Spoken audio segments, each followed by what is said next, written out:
The year is 1756. For months, an undeclared war has been raging between Britain and France along the frontiers of North America. But that spark is about to travel to Europe. The French have set their sights on the strategic British-held Mediterranean island of Minorca. What follows is a desperate land siege, a highly controversial naval clash, and a formal declaration of war. Welcome to Prime and Load. My name is Lee Gugino, and as always, I'm joined by Drs. Alex Burns and Andrew Bamford. Today, we're breaking down the Siege of Minorca. We'll explore the global context that led to the invasion, the intricacies of the French amphibious operation, and the shocking aftermath that cost a British Admiral his life. But probably the most important thing we'll cover is the origin story of mayonnaise. Thank you for joining us for Disaster in the Mediterranean, the Fall of Minorca. All right, Andrew, today we're talking about the Battle of Minorca. And before we get started on the specific engagement, can you kind of give us a little background to the time period that we're in and the conflict that this battle is actually taking place in? Yeah, sure. I mean, I think the context is really as much what I want to talk about as the battle or the battles, as the naval battle and the siege on land as well. Because this is really looking at where Britain was at the beginning of the European 7 Years' War. So the various squabbles along the North American frontiers between the British colonies and New France have been going on for a while now. But this is the point that in 1756, where Europe is also heading towards war, partly because things are starting to kick off between the Prussians and the Austrians again, and we'll come back and talk about that when we do Lobositz and the opening land clashes there. But also the transatlantic colonial war is starting to spill over into a European war between Britain and France. Initially, in terms of naval clashes, and then this move against the British-held island of Minorca, which sort of sets the serious fighting and actually provokes the formal declaration of war, because in good old 18th century fashion, there's been an undeclared war rumbling on, and nobody's thought to go about making it official up until now. So that's kind of where we are in terms of the global situation. And as I say, it's from my point of view, in terms of what I'm interested in and looking at with regards to Britain in the early 7 Years' War, this was quite a useful snapshot of where the British Army and the Royal Navy were at the outbreak of the European War. First off, I guess, where is Minorca? Where are we talking about in Europe? So we're in the Mediterranean Sea. We're looking at the Balearic Islands specifically, which will be familiar to generations of British holidaymakers as a cheap sunny destination. So there are three fairly large islands east of mainland Spain in the Mediterranean, of which Minorca is the easternmost, and they're historically they're Spanish possessions. But in the case of Minorca, it's been occupied by the British since the War of the Spanish Succession. The British and the Dutch seize it during that war and garrison in it, and then during rather as a result of the peace treaty, the Peace of Utrecht, it's actually ceded to Britain along with Gibraltar, and those become Britain's two foothold bases in the Mediterranean. So the geography of Minorca, it's in the Mediterranean. Is there anything specific about it that makes it an important holding? I mean, the Mediterranean's pretty far from Britain. So it's got a great harbour at Port Mahon on the eastern tip of the island. So it's somewhere that you could potentially base quite a large fleet. And if you've got an advanced base for a fleet, or two advanced bases, because you've got the British, you've got Gibraltar as well. Although Minorca at this point is the main one, because it's closer to the main French base at Toulon. So you've got the ability to base a fleet out of it. And obviously the Mediterranean trade is incredibly important. All the ships coming back from the Levant and elsewhere, and certainly in the case of British trade, obviously coming into those narrower waters between the Iberian Peninsula and North Africa, and then ultimately through the Straits of Gibraltar and hopefully back home through the Atlantic. So if you want to contain French naval power in the Mediterranean, or indeed Spanish naval power in the Mediterranean, though at this point Spain is neutral, Minorca is just the place to do that.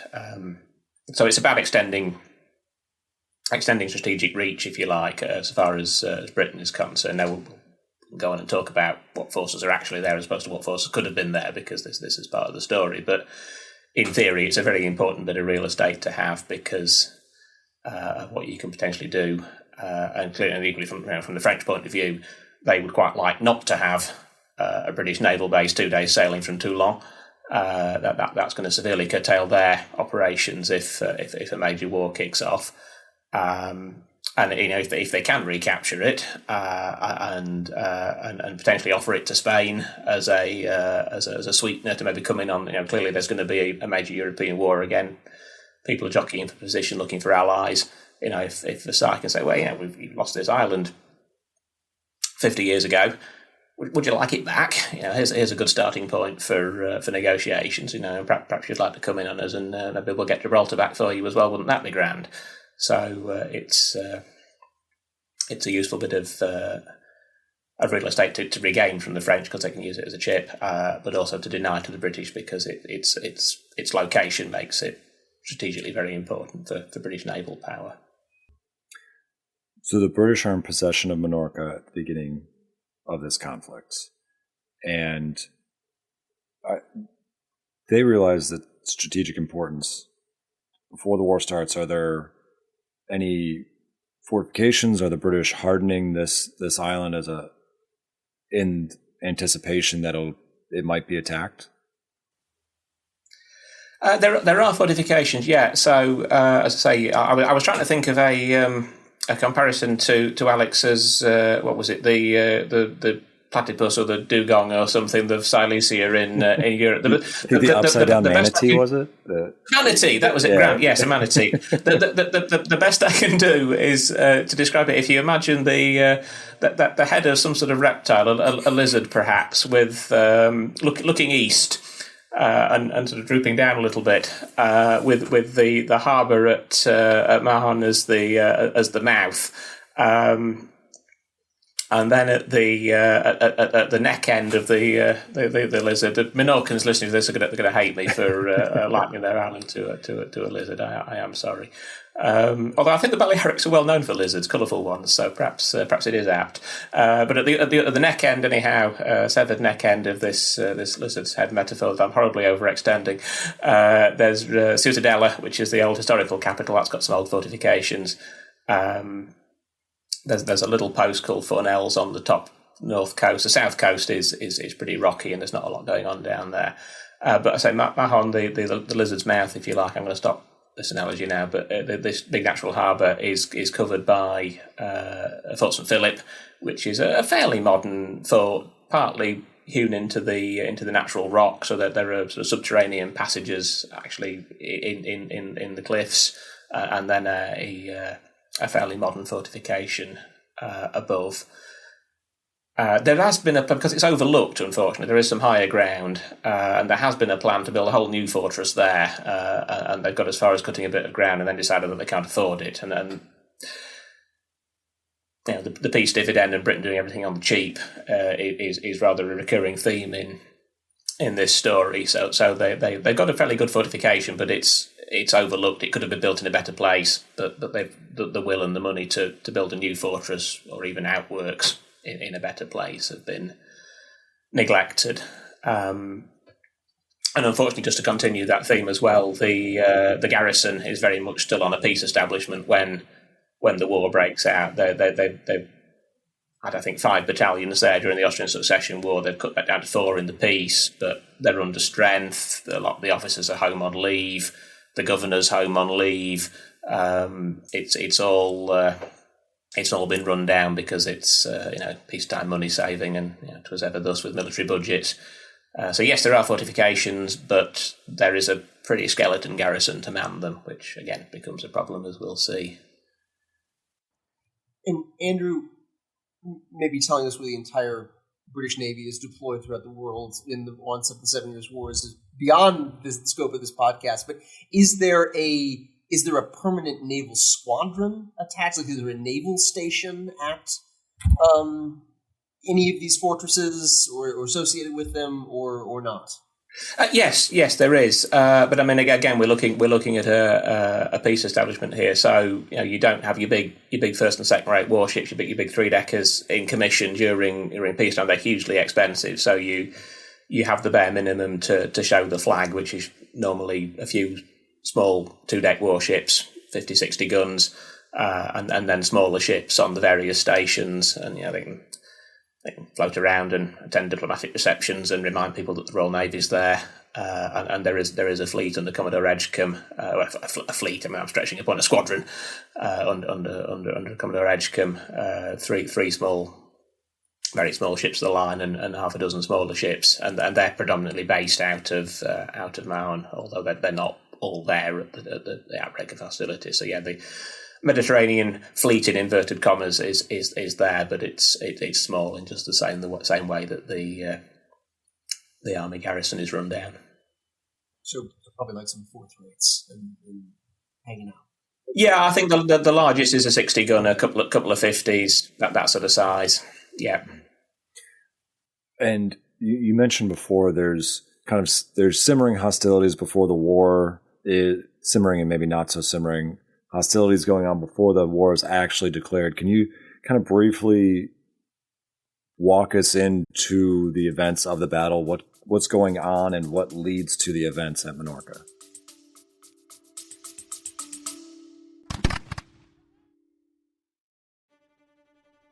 Lee here for the Prime and Load team.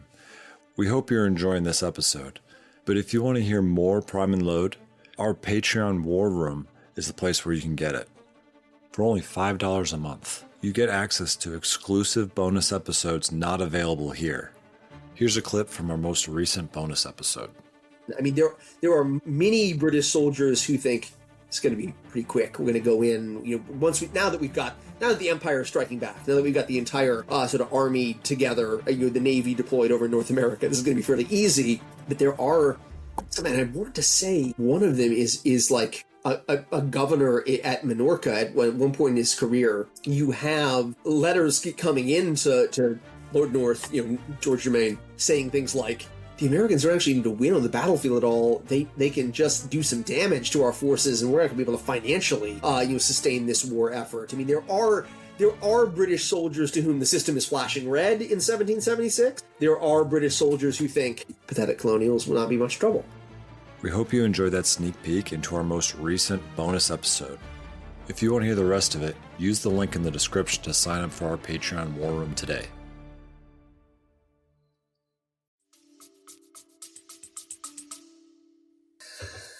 Yeah, so as I say, it sort of comes about through this expansion of the war in the colonies. I think there's an understanding that this is eventually going to kick off into a bigger war, and there are a couple of things that happen in the previous year in 1755 that start moving a little bit more in that direction. So the British send warships to try and intercept French military reinforcements going to New France, to Canada, which could have been an amazing knockout blow.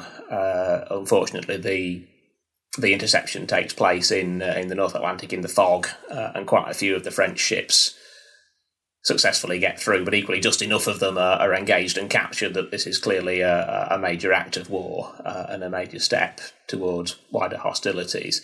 That being so, Britain's thrown its hand in, and they also make a fairly impressive sweep against French merchant trade in Northern European waters.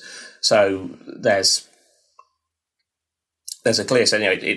It's not even action short of war. It is war. It's just war hasn't formally been declared at this point. And obviously France is preparing to respond, and we will talk about what happens in the colonies in another episode, and ultimately what happens on land in Germany again into next year's anniversaries. But one of the things they decide that they would, as I say, would be a useful thing to do is make a strike against Minorca while it's it's fairly weak, and obviously they've got the French Mediterranean fleet based out of Toulon. All right, they need to get the ships equipped and manned into sea, but they've got the forces in the Mediterranean, and an army is assembled. So you've got the Duc de Richelieu commanding the land forces, about 16,000 men, 20 odd battalions of infantry. He's ambitious, well connected, got a fairly good reputation from the previous war. Obviously wants to make a good impression in this new conflict, and I say he's very much geared to where a military career might take him in terms of further advancement. And the fleet that's prepared to embark him is under the Marquis de La Galissonnière. I'll get that out right in the end. Who is more for all that he's a nobleman, sort of more the professional sea officer stamp. He's briefly been a colonial governor during the peacetime of New France, but he's been back in Europe since I think about 1749-50, and so he's a fairly well regarded professional naval officer. So they've got a good team, and they've got, in terms of the forces that are currently defending Minorca, they've got, we're talking sledgehammer to crack a nut sort of scenario. So quick strike, get in, take the place, leave a garrison, get the bulk of the forces back to Toulon before Britain can intervene. So that's where it is from the French point of view. The British preoccupation is with Northern Europe, is with home waters, is with defending Britain from a potential French invasion. So priorities are more about keeping a powerful fleet in the Channel, using ships to bring German subsidiary troops over to help with the defence. So yes, clearly a Mediterranean fleet needs to be deployed, but it's never going to get first call on the available resources. And Admiral Byng, John Byng, who gets the command, is only given 10 ships of the line to reinforce the 3 small ones that are already out there, which, when you've got 20 odd ships deployed in the Channel fleet is not, in relative terms, not a major commitment. And we can go on and talk a little bit more about the nature of the ships that he's given and the nature of the ships in the Royal Navy at this time. But it's not the top priority. It's clearly recognised that Britain doesn't want to lose Minorca, but Britain hasn't necessarily got major resources to throw into the Mediterranean at this phase in the war. There's only 1 regiment spare to go out and reinforce the garrison, which gets embarked on the fleet that's being prepared. So in terms of dates, the British are actually sailing before the French invasion fleet, but the British obviously have got to get all the way down from the English Channel round to Gibraltar and up through the Med, whereas the French have got a nice easy voyage from Toulon. So the British actually sail on the 6th of April, and the French not until the 10th. But as I say, the French are still ahead of the game even with that, because they're so much closer to the objective. So, Andrew, you kind of talked about, you brought up the naval forces that Britain has available to them. I think in another episode with Dr. Cavill, I think we talked about the idea that at this point in history, the Royal Navy it's not Nelson's Navy yet. It's still got some, I don't know if growing pains is the right word, but it's not the Royal Navy that we think about in the Napoleonic Wars, or even the Royal Navy now likes to think of itself. Can you go into that? What kind of resources does this Royal Navy have, and what's being sent out there in that relief fleet? Yeah, I mean, I think you're absolutely right. This is one of the problems with looking at the Royal Navy before the late 1750s. Really, I mean, I think in terms of what we call Nelson's Navy, it's Hawke's Navy, it's Rodney's Navy, it's Nelson's Navy. It's all these great admirals from the sort of second half of the 18th century. The little Norfolk guy who's with a penchant for getting bits shot off and gets all the glory is a constant bugbear of mine. But Yeah, this is still, we're not there yet. We're not quite as bad as the previous war, where the admirals seem to spend more time fighting one another than they did the enemy. But it's a force, as much as anything, it's a force that's hamstrung by a lack of money. I mean, on the one sense, it's the biggest navy in the world, but if you get numbers, there's got to be a trade-off, unless you can sort of spend infinite amount of cash on things, which Britain certainly isn't prepared to do. So British warships are typically smaller rate for rate than foreign equivalents. Some of the design features are quite obsolete in terms of the types of ship. So Britain is still building 60 gun ships as its fourth rates, and 70 gun ships for the most part. There are a few 80 gun 3-deck ships which are really an obsolete design by this point, whereas the French have shifted to 64 and 74 gun ships for those roles, which doesn't sound like a huge difference, but you bear in mind the French ships are a lot bigger than the British equivalents. They're not only carrying more guns, but they're carrying heavier guns. And generally speaking, that they're a lot more effective. And Britain is starting to realise this. As I say, they've stopped building, or they're stopping building these obsolete 80 gunners. They can cut some of them down to make 2-deck ships. There's one of those with Byng's fleet, but it's going to take time for that to come through and to start copying the new French designs. I mean, they've had a head start because they've captured a few examples of the new French ships in the previous war, the Austrian Succession War. And some of those are put into Royal Naval Service, and others are used as templates. Although even then, there's one of the first British 74 gunners, the Culloden, is with Byng's fleet, but she's far smaller than any of the 74s that Galissonnière has fielded. Another issue is that a lot of the ships are at least officially very old. There's this, and it's not unique to the Royal Navy, but there's a tendency for politicians in peacetime to be unwilling to fund the building of new ships, but they're very happy to fund the repair of old ships, and this can be extended to pretty much take the nameplate off, build a new ship, put the nameplate back on. The American Navy has to resort to that in the years after the Civil War when there's no money for new ships, and it's the Austrians in the same era are quite known for it. So, I mean, Byng's flagship in this battle is the Ramillies, named after Marlborough's victory. 90-gun, second-rate, ship of the line, 3-decker. One of not the most powerful warships in the fleet. They're all at home, but the best of the rest, if you like. This ship officially, if you follow it back, started life in 1664 as the Royal Catherine of Charles II's navy, built to fight the Dutch. It's been rebuilt twice. It's been renamed. The extent of these rebuildings is perhaps identified by the fact that the ship as it exists in 1756 is, in terms of tonnage, half as big again as the original ship that was built 90-odd years previously. I mean, some of these rebuildings are, as I say, pretty much a fiction. Others are take the ship apart, use as many of the timbers as you can, and build something that is at least officially the same ship. So this is another problem, because if you do, I don't think this was the case in the case of the Ramillies, but it happens in other ships. If some of that timber that you reuse is rotten or worm-eaten, you immediately transfer all that rotten worm to your nice new shiny ship that you've rebuilt officially. So this is a problem in terms of material.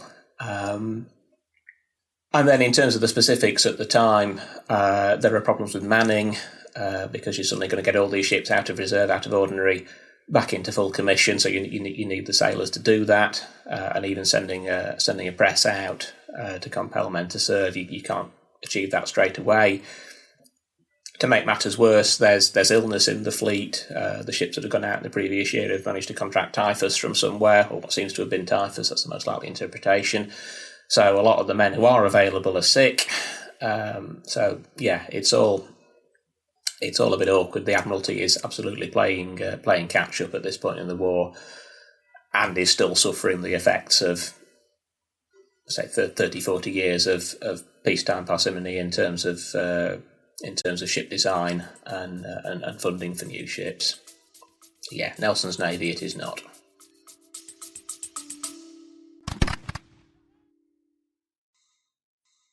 If you're enjoying this episode of Prime and Load, the best thing you can do to help us grow is to tell somebody about it. Not a review, not a rating, just tell one friend, one history lover, one person you think would enjoy it. Reviews are great, but they're never as powerful as a personal recommendation. We're still a small show run by people who genuinely love this period of history, and word of mouth is how shows like ours grow. If there's someone in your life that loves this period, or even the Napoleonic Wars or the American Civil War, please share with them your favorite Prime and Load episode. After all, who would Napoleon, Lee, or Grant be without Frederick, Marlborough, or Washington?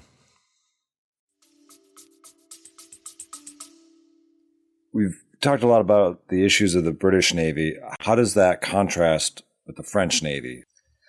I think the main advantage is in ship design. They are ship for ship. They're building them bigger and they're building them better, and that's the larger, more seaworthy, heavier guns.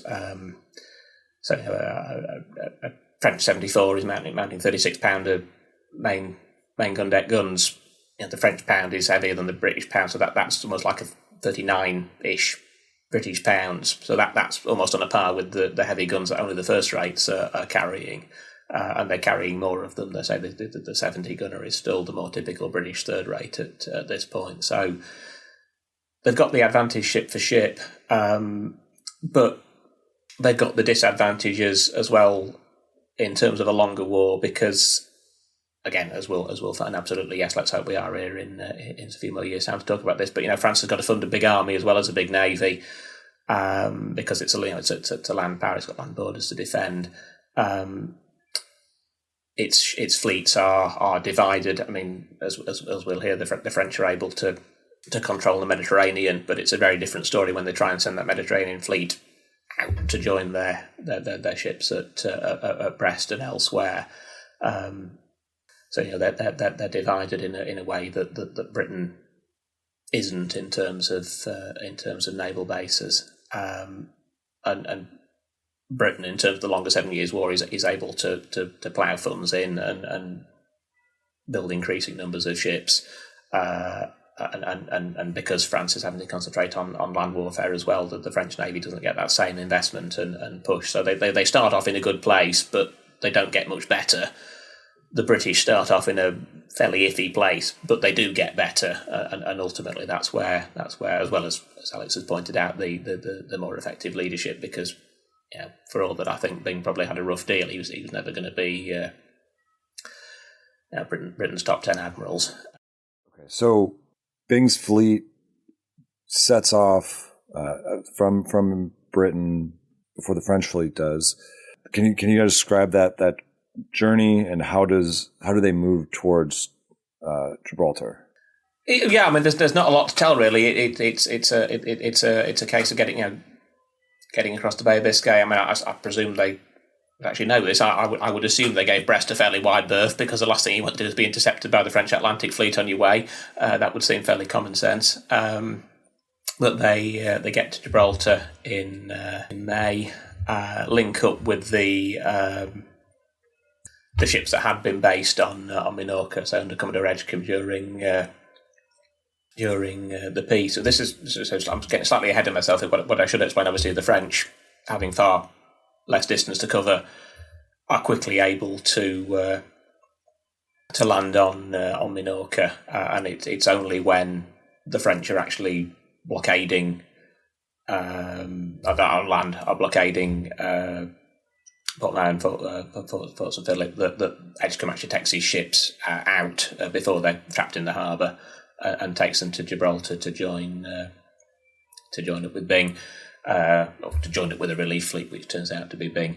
So I mean, just briefly to talk about the French before we talk any more about the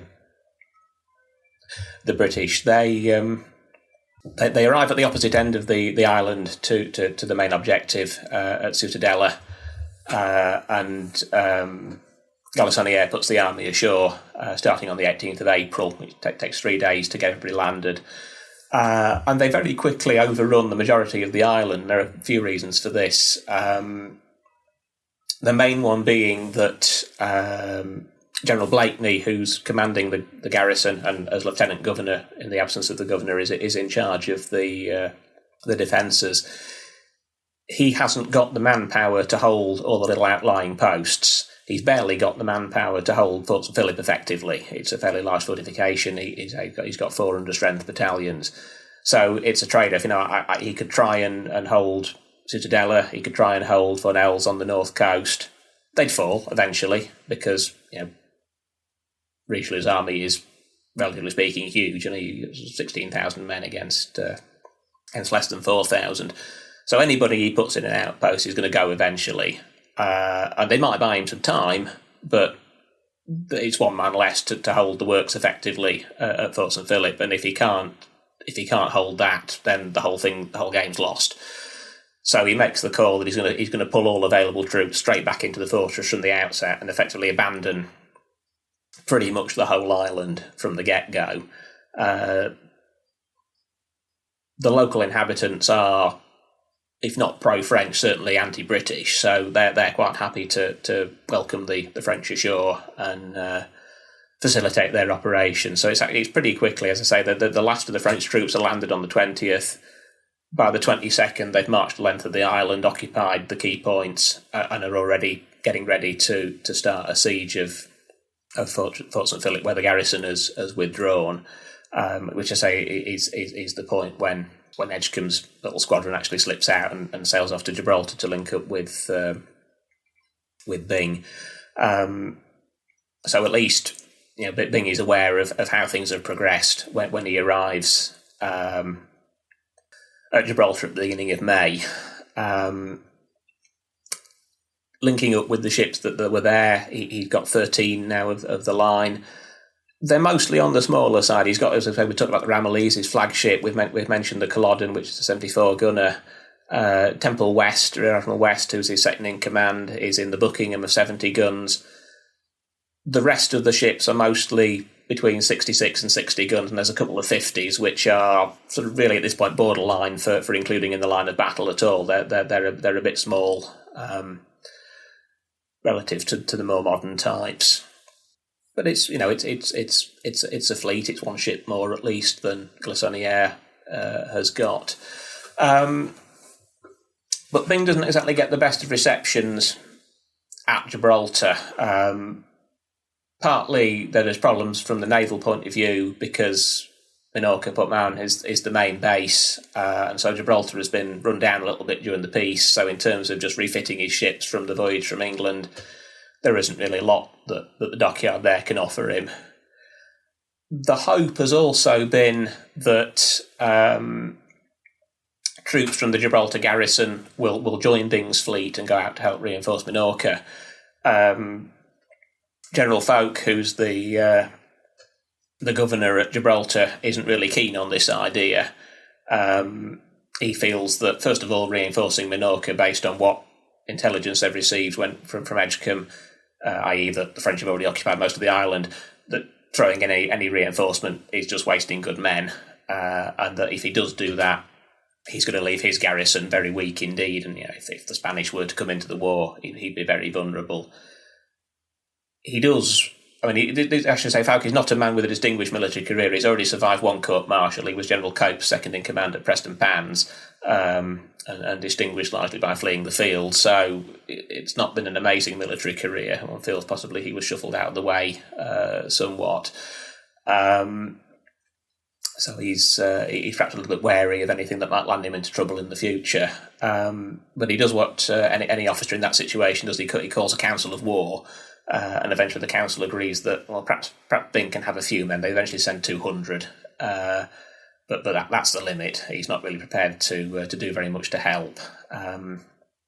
So between the army and the naval dockyard, I would imagine Byng's feeling pretty miffed by this point that Gibraltar hasn't really served as the advance base that it might have done. And actually, he's there for less than a week, as it turns out. He sails on the 8th of May and takes the fleet out to ideally relieve the besieged garrison and save the day. Although, as I think we all know by this point, it doesn't turn out like that.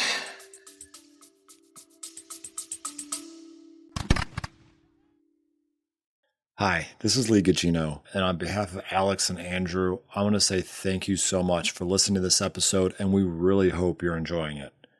But did you know that this is only part of the conversation?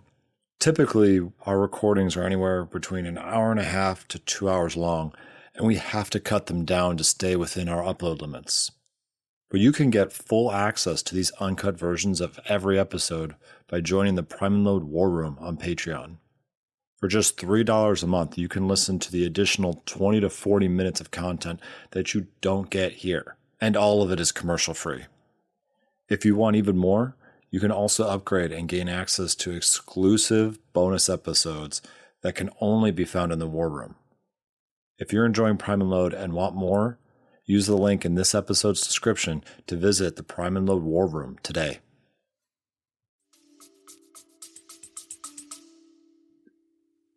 And so, okay, we've got Byng, who's coming to reinforce Minorca. The French are already there and really have been fairly successful. Gibraltar is not, like you said, not the advanced base he was expecting to kind of refit, bulk up his force. Yeah, Byng's got to not be feeling super happy on his last approach march to his objective. If Minorca is almost overrun, I don't want to say what's the point, but maybe this is not the objective to go after. Yeah, I mean, all he's got to do is defeat a French fleet that's pretty much equal in number and well supported, and then relieve a fortress that's being besieged by an army 5 times the size of the defenders. Yeah, I mean, it's Nelson would have done it in an afternoon, wouldn't he? Sounds like we need an Australian to say something like, "Do you want to see a guillotine in Piccadilly?" And that sort of all that, right? Yeah, exactly. I think there's definitely a sense that this is going to be a sticky one, and that he's got the one fleet in the Mediterranean that he probably hadn't better lose for the sake of Britain's wider position. But I mean, all credit, they head off and they do make Minorca, and Byng detaches some of his smaller ships to go close in and try and make contact with the garrison and find out what the situation is, because Fort St Philip is cheerfully holding out. I mean, this is the point. It's a big fortification. It's because Blakeney has pulled his garrison in, and Blakeney is a man who knows how to hold a fortress. This is the man who defended Stirling Castle during the 45. We heard about him in one of the episodes that Aaron Johnson did. So he's not a man who's going to give up. The army is there. The army needs helping. So the Navy's got to step up and have a go.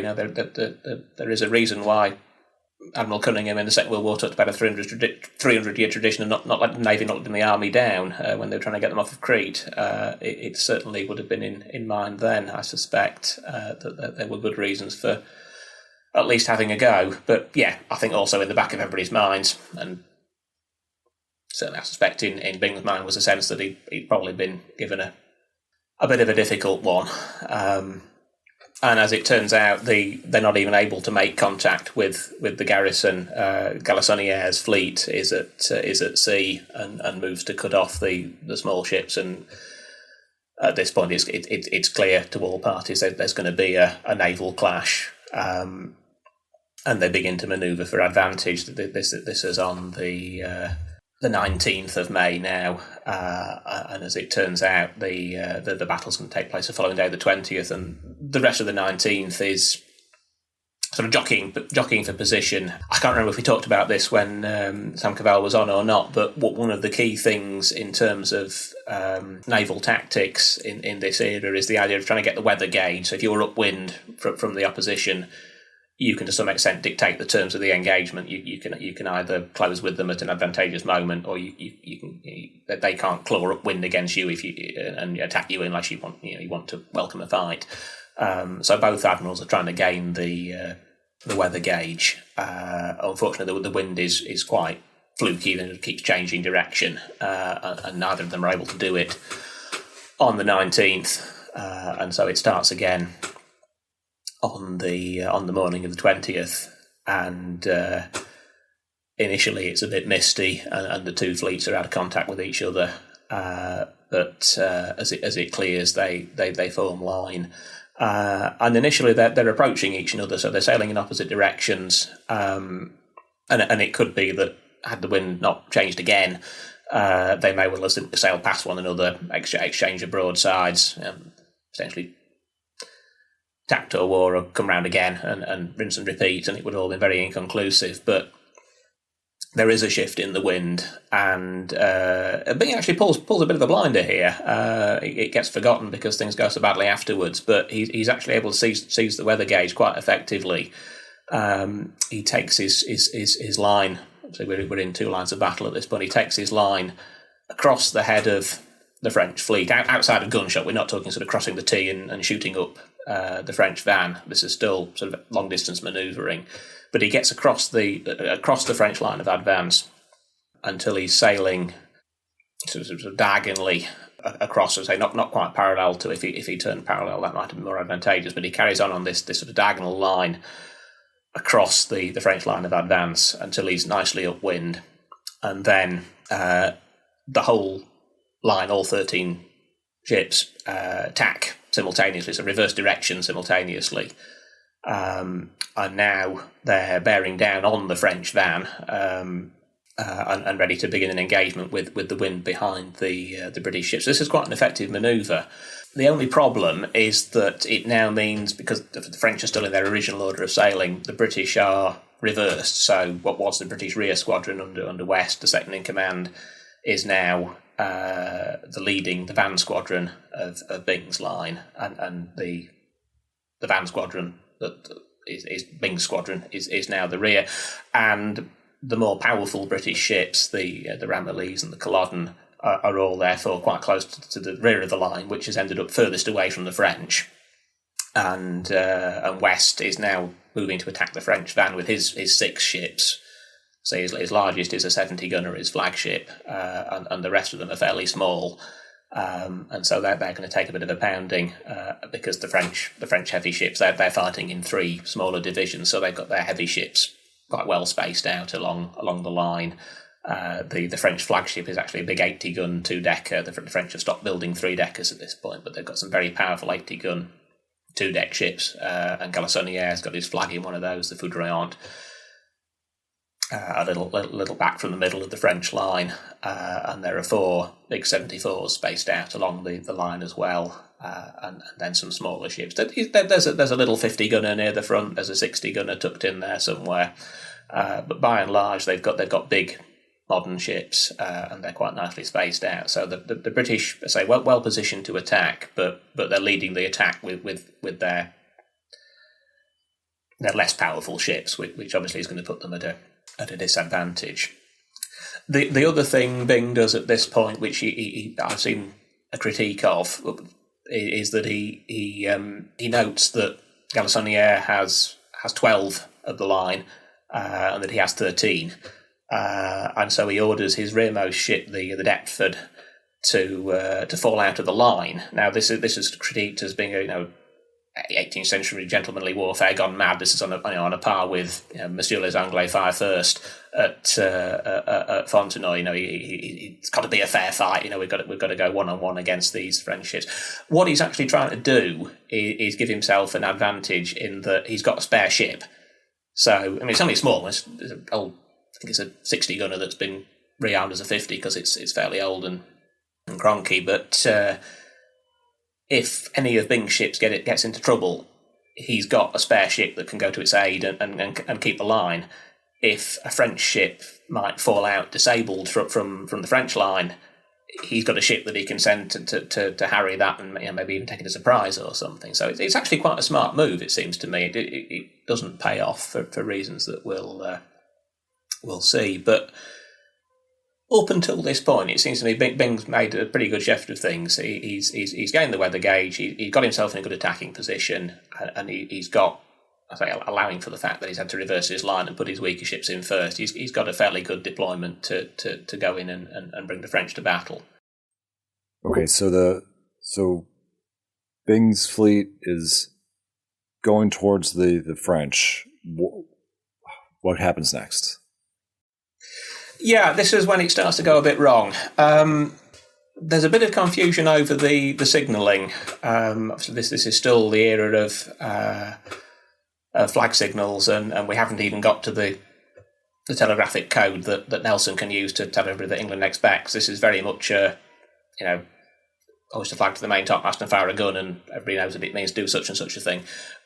So it's a fairly rudimentary system, and it takes a little bit of a while for the captains to recognise what's been asked of them. So one of the problems is, although the line does tack and get into this useful position, they're a little bit more to the rear of the French than would have been ideal. If they'd done that manoeuvre a little bit more swiftly, they could have probably run down in a line of battle and engaged the French van and cut the French van at a disadvantage. As it is, if the leading British ships are to engage the leading French ships, the whole line, so rather than two lines on a converging course coming to one another, the British ships within their line are actually going to have to sort of angle down towards the French. And the problem with that is that effectively you're turning your bow towards the ships that are closest to you that you want to engage. You might be able to fire at a longer range against ships further down the French line, but if you're the lead ship in the British line steering dead towards the lead ship in the French line, it can shoot at you, but you can't shoot back. But this in order to get in close, this is what West's division, the leading British 6 ships, try and do. Byng has got more ground to cover, or more sea to cover, I suppose. And he comes in at slightly more of an angle that he is able to fire, but that means that he doesn't close as quickly with the French line. So you've got a gap starting to develop between the leading British 6 ships and the remaining 7,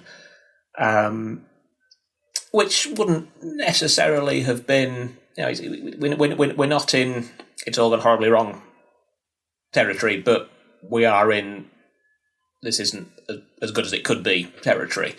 And then one of the rearmost of West's 6 ships, the Intrepid, British 64, takes what I suppose we maybe call a critical hit these days, and a French shot brings down quite a large chunk of the foremast, the foretopmast, which sort of comes crashing down. Sails everywhere, torn rope everywhere, all a bit of a mess. That ship, for the time being at least, is disabled by that. Continues to take further punishment from the French, and that rather throws things into disorder, because that ship, disabled, is now in the path of Byng's division trying to close with the enemy. So not only as West, who's already at a disadvantage because he's got the weaker portion of the British fleet, not only is he fighting at a disadvantage, he's now lost effectively in terms of fighting power one of his ships, 1/6 of his total, and in doing so he's made it harder for his admiral to get up and support him.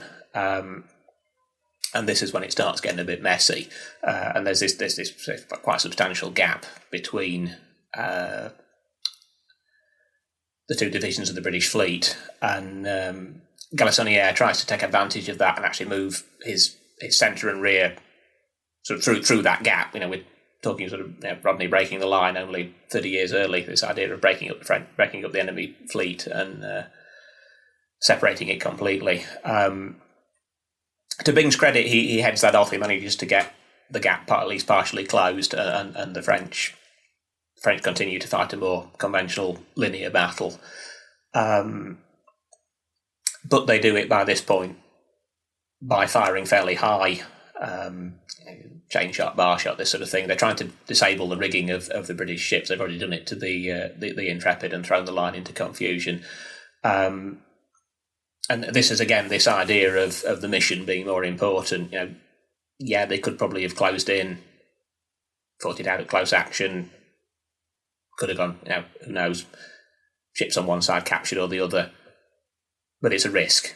You can stand off. You can give the enemy a pasting from a distance, disable their rigging. They're going to have to head for port to recover. Well, they could, I suppose, sail into port in Minorca, but the only port on Minorca is being besieged by the French army. Chances are they'd be captured in that port when it falls.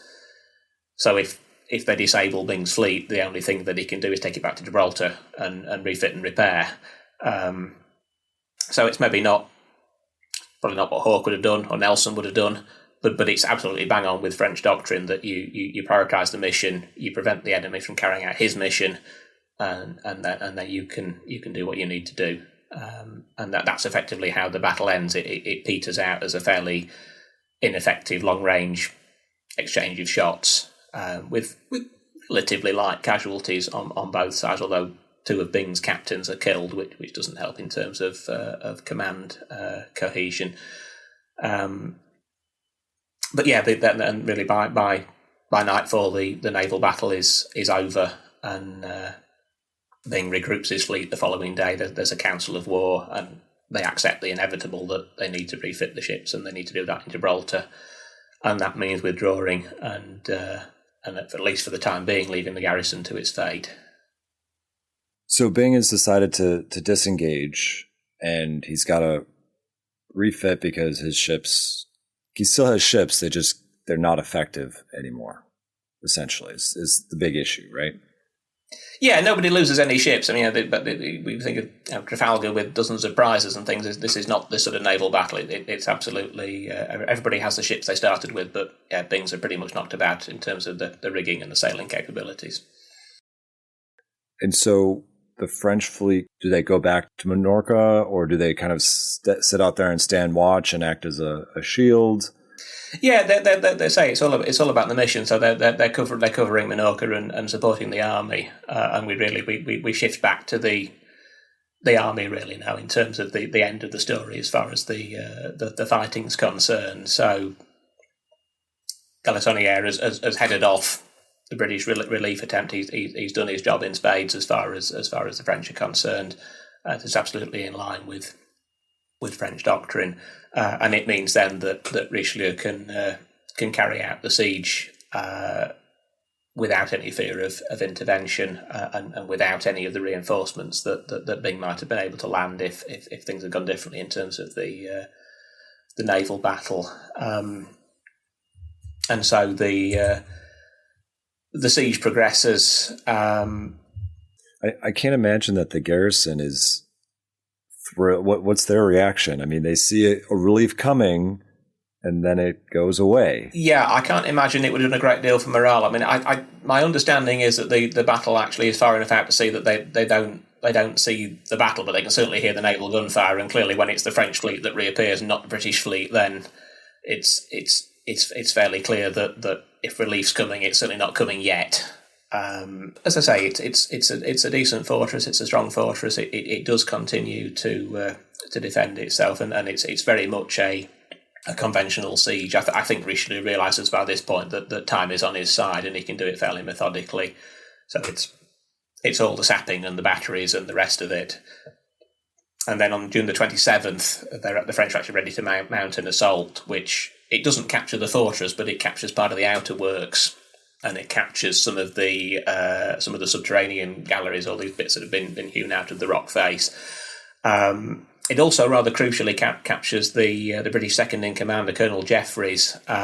Blakeney, by this point, as I say, he's in his 80s. He's ridden with gout. Allegedly rather fond of the bottle, although whether that's what's put him in bed or it's the gout, I wouldn't like to comment. Maybe that's what gave him the gout.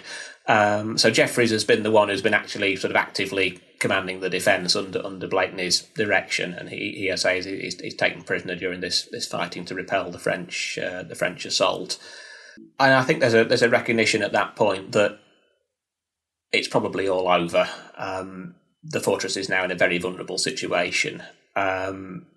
There is some dissent. The chief engineer, a guy called Cunningham, he asserts that they should have held out for longer. But Blakeney takes the view now that his priority needs to be saving the garrison. The Minorca is lost, and so he 2 days afterwards, 29th of June, having negotiated terms, surrenders the garrison, but crucially, surrenders the fortress. But crucially, the agreement is that the garrison will not be taken prisoners of war.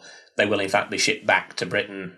There'll be no parole or anything like that. They can go back to Britain and they can immediately resume hostilities.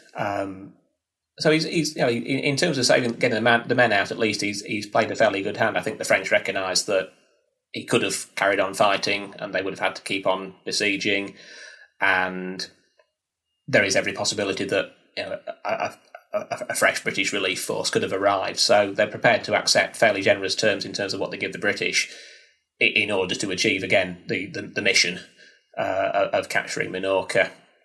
And they're actually able to do that and return the naval squadron and the bulk of the army, less a garrison, back to Toulon before the British are able to intervene again. So I think Blakeney's judged that quite well, in the sense that, yeah, they could have held out maybe for a week or two longer. They probably wouldn't have withstood another assault. And if they're then forced to surrender, they've lost the island anyway. Chances are they'd have been taken prisoners of war, at least by surrendering. When he does, he saved the garrison. And yeah, it does mean that the French can complete the operation and withdraw the bulk of the forces before the eventual second British relief attempt turns up, which is Admiral Hawke, who we talked about, Edward Hawke, the guy who has already won the Battle of Finisterre, goes on to win the Battle of Quiberon.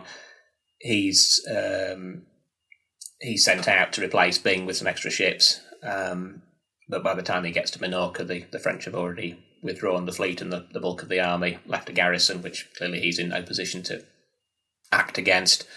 And so essentially he falls back to Gibraltar, and for the foreseeable, Gibraltar is the extent of British naval domination of the Mediterranean. And so when Byng disengages, he goes back to Gibraltar. What happens to him when he lands in Gibraltar? I can't imagine people are going to be super excited that his mission has failed. No, and unfortunately for Byng, in terms of the public at home, the French version of accounts gets there before he gets a chance to report. So British public opinion is shaped on Galissonnière's reports of a great victory over the British, and subsequently of the capture of Minorca. And that to some extent seals Byng's fate before there's even been thought of a court-martial. He and Admiral West are ordered home. And they sail home. And as I say, by this point, Byng is being burnt in effigy on bonfires all around England. This is the man who's failed. This is the admiral who's lost Minorca. What a disgrace! What a disaster! Yeah, it doesn't go well for him. It doesn't help, of course, as well that the war has not been going brilliantly for Britain globally. We'll talk in a little while about some of the disasters in North America, but Fort Oswego has happened by this point. Obviously, the Braddock defeat the previous year, year before even. So a scapegoat is required, and as I say, Byng almost has been selected by public opinion to be it, and he's eventually put in front of a court-martial in December of 1756. He's acquitted of any personal cowardice. I don't think there's any suggestion that he wasn't a brave man. It's a case of his judgment. The charge is having not done his utmost to defeat the French, and of that he is found guilty. And unfortunately for Byng, because of a legal precedent in the previous war, that charge now carries a mandatory death penalty.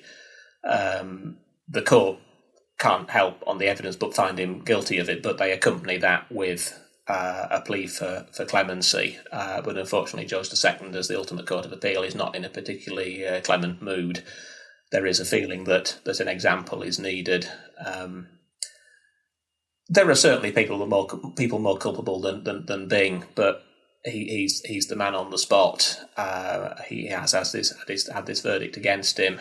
Voltaire famously and very glibly says, the British need to shoot an admiral every now and again to encourage the others. I think we all know that quote, and of course it's poor old Byng who inspires it, and he's executed in March of the following year on the quarterdeck of HMS Monarch by firing squad, which you struggle to think you'd have room to do that on the quarterdeck of a warship, but that's what they do. I think he sort of stood against one rail and the firing squad are against the other, and we're not quite in giving the order to fire himself territory. It's not Marshal Ney, but apparently the arrangement is that when he's ready for them to open fire and send him to the next world, he has a handkerchief in one hand and he drops it to personally give the signal that he's resigned himself and they can shoot him.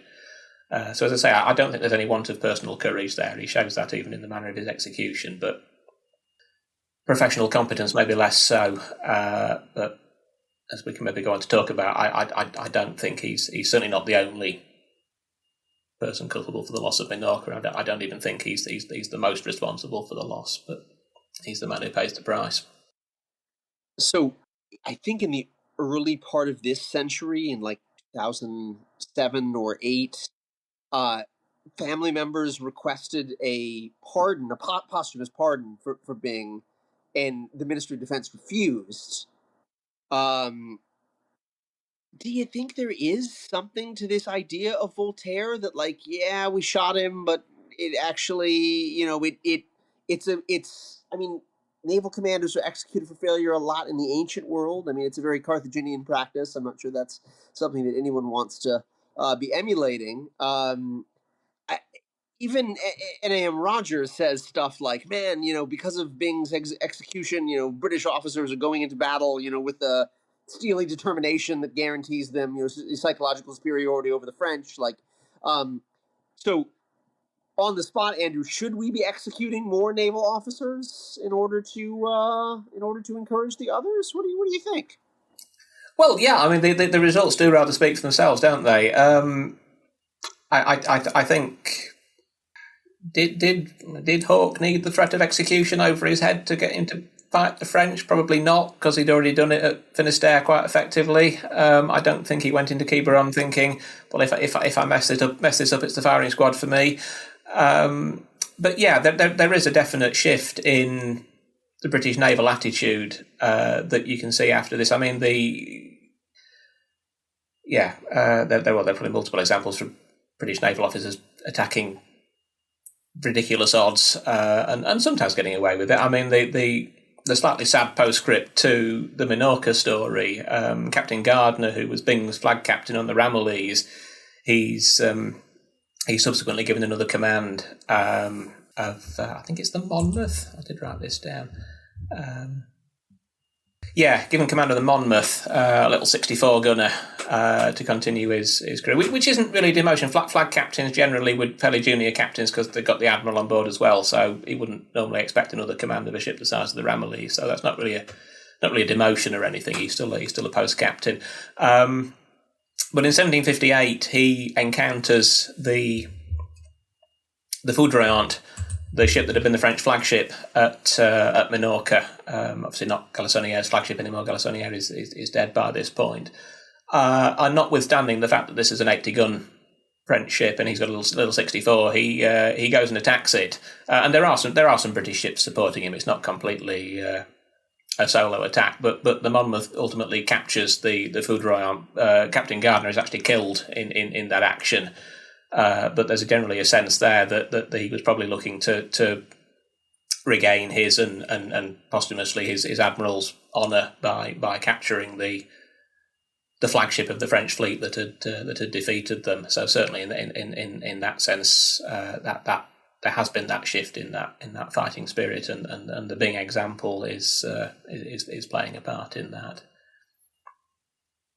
Probably also explains why we got frigate captains in the War of 1812 that think it's a brilliant idea to go and attack your big 44 gunners with little British 38s and then wonder why they've been whooped. So I guess even the US Navy can thank the ghost of Byng to some extent. I mean, I'm always in favor of shooting naval officers. Why not? Always seems like a good Spoken idea. like a true. So if from a operational and strategic point of view, what's the effect of losing Minorca for the British? Well, it effectively denies them any chance of control or naval presence really in the Mediterranean. They're quite lucky in a sense in that the French aren't brilliantly able to exploit that. They aren't able to bring Spain into the war as they might have hoped. Obviously, Spain does eventually enter the war, but much later. Richelieu, I should mention as well, in terms of sort of personal rewards, gets his marshal's baton and a command in Germany, and goes off to great things, and eventually falls out with Madame de Pompadour and ends his career that way. But he certainly does well out of it all. But the French then, there's no point having a big Mediterranean fleet in the Mediterranean if there's nobody there to fight, and they do try and send those ships round to ultimately to join up with the fleet at Brest, and actually that's intercepted. That's Boscawen at Lagos Bay in 59, isn't it? And so actually, I said they've already lost the Foudroyant at this point. That's been captured the year before. But the fleet that has got the better of Byng is ultimately dispersed and defeated.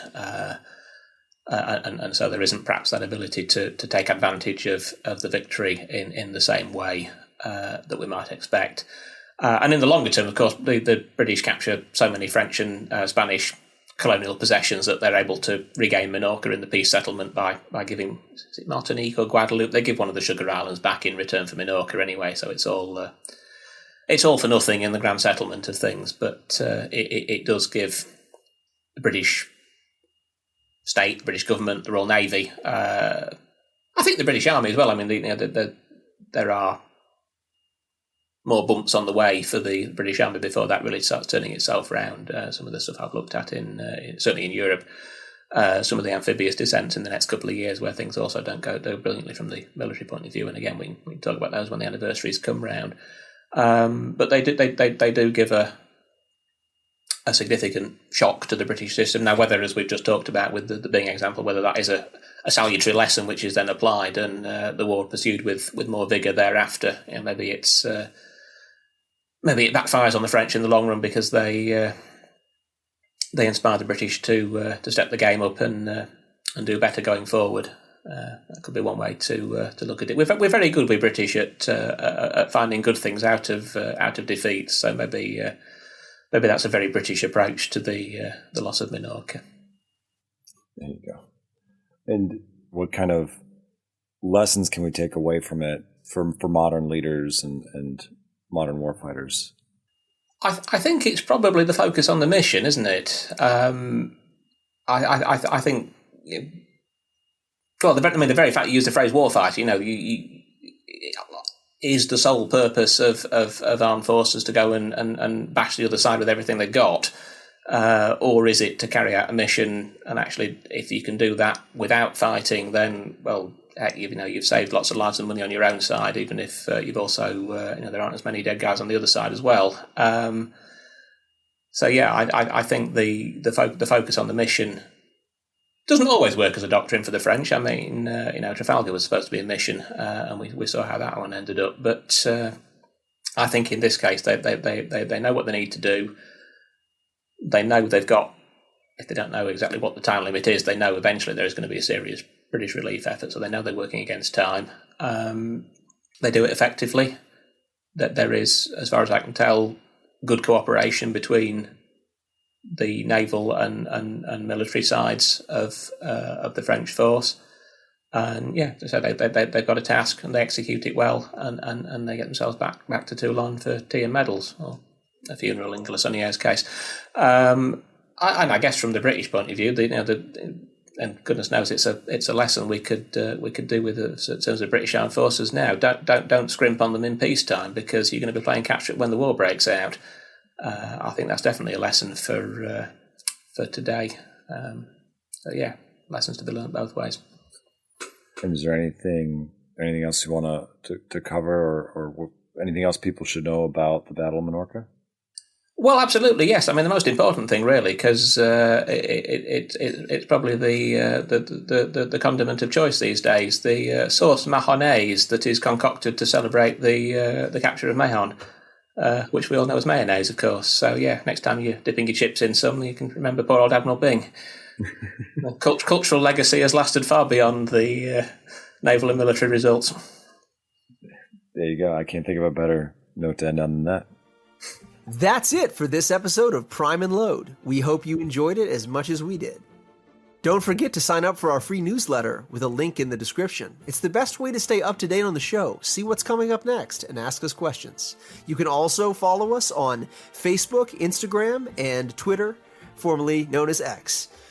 This episode was hosted by Drs. Alexander Burns and Andrew Bamford. It was produced by Lee Gugino, music by Brianna Tam, Artie Sun, and Adrian Berenegger.